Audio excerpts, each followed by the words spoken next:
குரு சீடர்கள் இரண்டாவது கதையை பார்ப்போம். கடும் குளிர்காலம். இமயமலையின் அடிவாரத்தில் உயரமான பனி மூடிய சிகரங்களுக்கு அடியில் அமைந்திருந்தது ஒரு அமைதியான ஆசிரமம். ஆசிரமத்தின் அருகே ஒரு சிறிய ஆறு ஓடிக்கொண்டிருந்தது. இரவு முழுவதும் கொண்ட கடும் குளிரால் ஆற்றின் மேற்பரப்பில் சிறு சிறு பனிக்கட்டிகள் உருவாகியிருந்தன. பகல் பொழுது சூரிய ஒளி ஆற்றின் மேல் பட்டதும் அந்த பனிக்கட்டிகள் மெதுவாக உருகத் தொடங்கின. உருகிய இடங்களிலிருந்து மெல்லிய நீராவி எழுந்தது.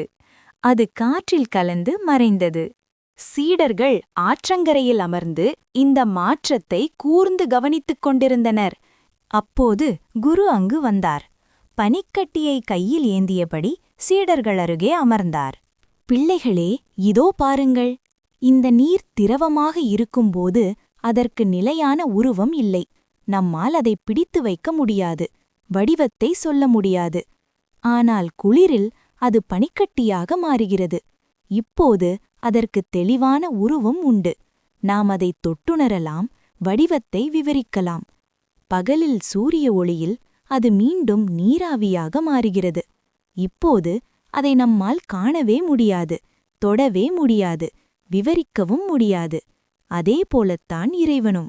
சில சமயம் உருவமாக, சிலை, மூர்த்தியாக தோன்றுகிறார்.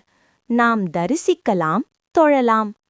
சில சமயம் அருவமாக, வடிவில்லாத ஒளியாக, சக்தியாக இருக்கிறார்.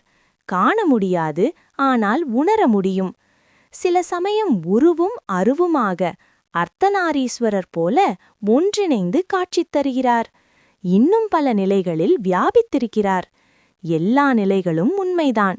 ஒன்றை மட்டும் பிடித்துக்கொண்டு மற்றதை மறுப்பது அறியாமை. இறைவன் ஒருவரே, பல வடிவங்களில், பல நிலைகளில் இருக்கிறார் என்று போதித்தார்.